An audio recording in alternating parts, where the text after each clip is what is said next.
अस्सलाम वालेकुम वरहमतुल्लाह। My name is Mohammad हारून। बेटा जैसे कि हमने स्टार्ट किया हुआ था सेल साइकिल, चैप्टर नंबर हमारा 20 है।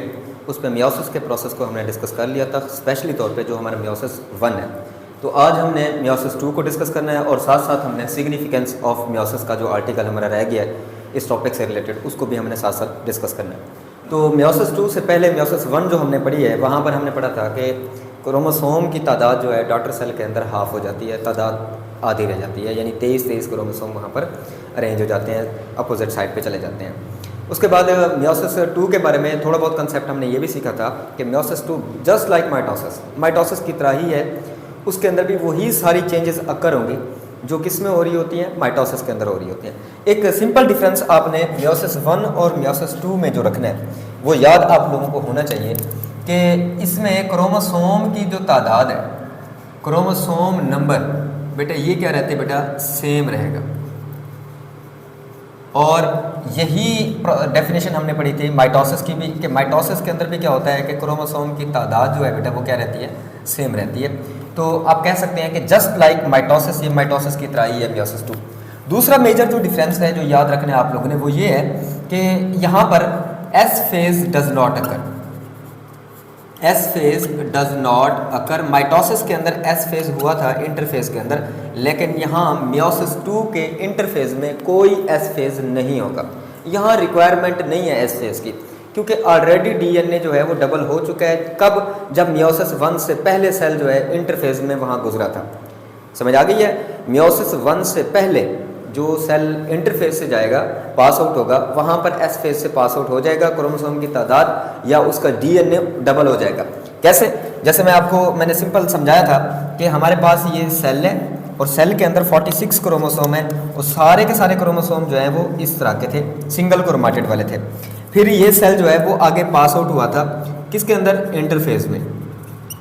और इंटरफेज के एस फेज में इसके अंदर क्या हुआ है कि क्रोमोसोम की जो तादाद है वो तो सेम रही है, लेकिन उसका डीएनए कंटेंट डबल हो गया और क्रोमोसोम डबल क्रोमाटिड वाले हो गए थे।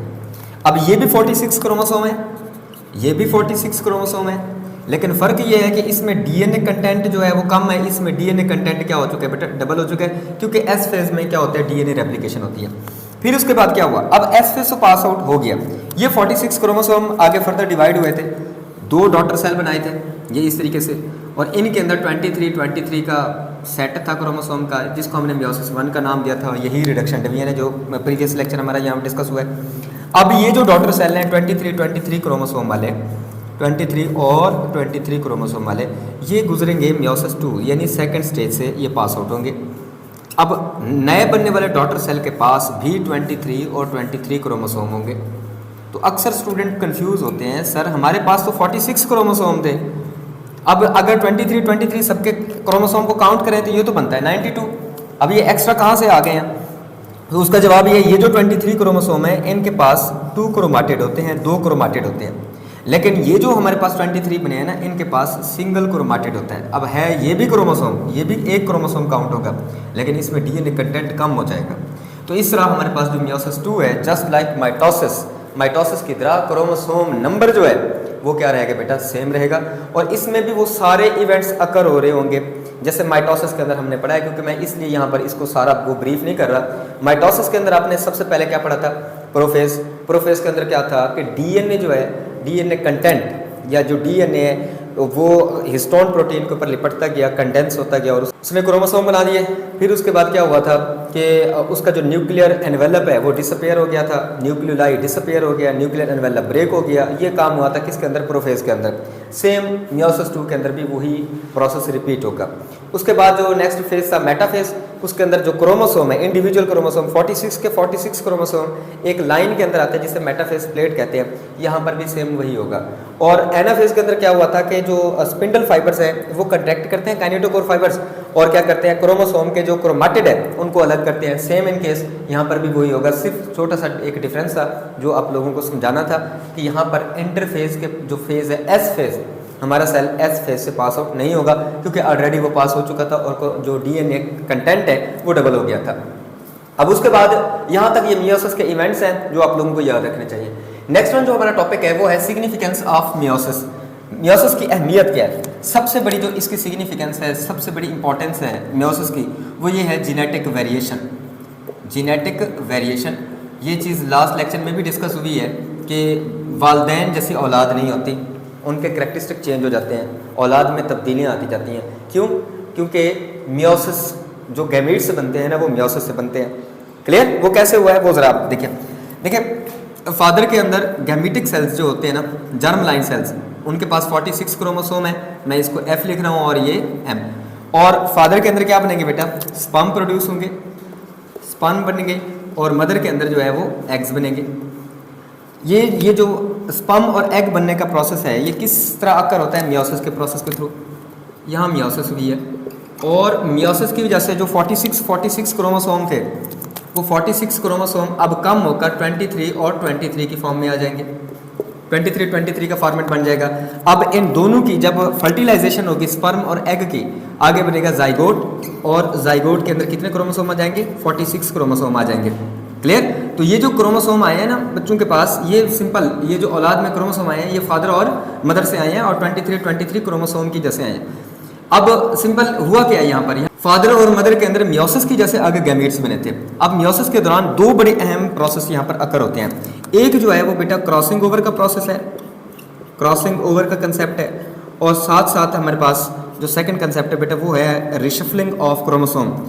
Reshuffling of chromosome.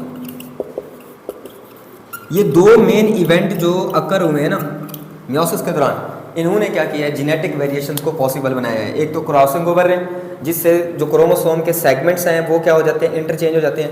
दूसरा, आपको प्रीवियस लेक्चर में मैंने ये समझाया है कि क्रोमोसोम की जो पोजीशन है वो फिक्स नहीं होती। कैसे? मैंने आपको ये पहले भी बताया है कि जब इसको इक्वेटर पर तरतीब दी जाती है, मेटाफेज प्लेट बनाई जाती है, तो एक तरफ जो क्रोमोसोम है वो अगर आप ऐसे समझ लें कि फादर वाले हैं, तो दूसरी तरफ जो क्रोमोसोम होंगे वो कौन से होंगे? मदर वाले। ठीक है, इनकी पोजीशन अब एक साइड पे सारे फादर वाले और मदर वाले क्रोमोसोम नहीं होते। अब इस साइड पे फादर और इस साइड पे मदर वाले क्रोमोसोम है।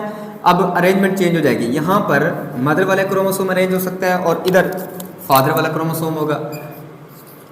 ठीक है, सेगमेंट हालांकि चेंज है, अगर चाहे थोड़े बहुत सेगमेंट चेंज हुए, वेरिएशन आ सकती थी, लेकिन वो ज़्यादा एनफ वेरिएशन नहीं आएगी, बल्कि ये होगा रिशफलिंग की वजह से एक साइड पे मदर और फादर वाले क्रोमोसोम एक साथ इकट्ठे होंगे, उनमें तब्दीलियाँ होंगी, और वो एक बच्चे के अंदर वो खसूसियात मुंतकिल हो जाएंगी, वेरिएशन एक ही जगह पे इकट्ठी होती जाएंगी। इस तरह एक लार्ज स्केल पे हम कह सकते हैं जो वेरिएशन अकर होती हैं, बहुत बड़ी तब्दीली आती है, जिसे हम सिंपल कह सकते हैं एवोल्यूशन। ये जो एवोल्यूशन अकर होती है ना, ये जो चेंज आती है बेटा, ये किसकी वजह से होती है? मियोसिस की वजह से होती है। क्लियर हो गया? इसके बाद जो सेकंड मेन जो आप कह सकते हैं रोल है मियोसिस का बेटा, वो है constant number of chromosome. Constant number of chromosome in next generation. नई जनरेशन में, नई बनने वाली नस्ल में क्रोमोसोम की तादाद को बैलेंस रखने का काम भी किसका होता है? मियोसिस का होता है। लास्ट लेक्चर के अंदर जो प्रीवियस जो हमने पॉइंट डिस्कस किया जेनेटिक वेरिएशन वाला, उसमें अगर आप गौर करें ना, तो 46 क्रोमोसोम फादर से, 46 मदर से, अगर ये दोनों एक साथ सारे क्रोमोसोम आ जाते तो जाइगोट के अंदर या नए बनने वाली नस्ल के अंदर 92 क्रोमोसोम होते, और ये बहुत बड़ी चेंज थी। तो वो आप कह सकते हैं नॉर्मल ह्यूमन ना होता, एक क्रोमोसोम का फर्क पड़ता है, तो वो नॉर्मल हेल्दी ह्यूमन नहीं होता। क्लियर? अब यहाँ पर हुआ क्या? 46 क्रोमोसोम में मियोसिस हुई, तो एग के अंदर 23 क्रोमोसोम आ गए। इसी तरह फादर के पास जो 46 क्रोमोसोम थे, उनमें जो स्पर्म बने हैं उसमें भी 23 आ गए मियोसिस की वजह से। तो 23 और 23 के कम्बिनेशन से जाइगोट के अंदर 46 क्रोमोसोम मेंटेन हो गए, जो कि होना चाहिए इंडिविजुअल के अंदर या जानदारों के अंदर। हर नस्ल के अंदर, हर जानदार के अंदर क्रोमोसोम की तादाद फिक्स होती है, और वो तादाद कैसे फिक्स बनाई जाती है? मियोसिस की वजह से। ये तो एग्जाम्पल थी ह्यूमंस की। इसके अलावा अगर बात की जाए ना प्लांट्स की, तो प्लांट्स के अंदर जो स्पोरोफाइटिक जनरेशन होती है, स्पोरोफाइटिक जनरेशन, ये डिप्लॉयड होती है, और उससे आगे फर्दर जो हमारे पास स्पोर्स बनते हैं, ये स्पोर्स भी बेटा किस वजह से बनते हैं? मियोसिस की वजह से। तो यहाँ पर स्पोर फॉर्मेशन के दौरान भी कौन सा प्रोसेस हो रहा होता है बेटा? मियोसिस का प्रोसेस होता है। तो ये था हमारे पास पॉइंट सिग्निफिकेंस ऑफ मियोसिस का, जिसमें हमने देखा कि मियोसिस के दो बड़े फंक्शन हैं, दो बड़े इंपॉर्टेंट रोल हैं, एक जेनेटिक वेरिएशन और दूसरा constant number of chromosome, chromosome की तादाद को मेंटेन करना। तो मियोसिस 2 का जो कंसेप्ट है बिल्कुल माइटोसिस की तरह है, इसलिए उसकी डिटेल यहाँ पर ज़्यादा बताने की ज़रूरत नहीं है। सिग्निफिकेंस ऑफ मियोसिस ज़्यादातर बोर्ड में शॉर्ट क्वेश्चन के लिए पूछा जाता है, इसको भी अच्छे तरीके से तैयार करना है। आज के लिए बस इतना ही है, इजाज़त दीजिए, अल्लाह हाफ़िज़।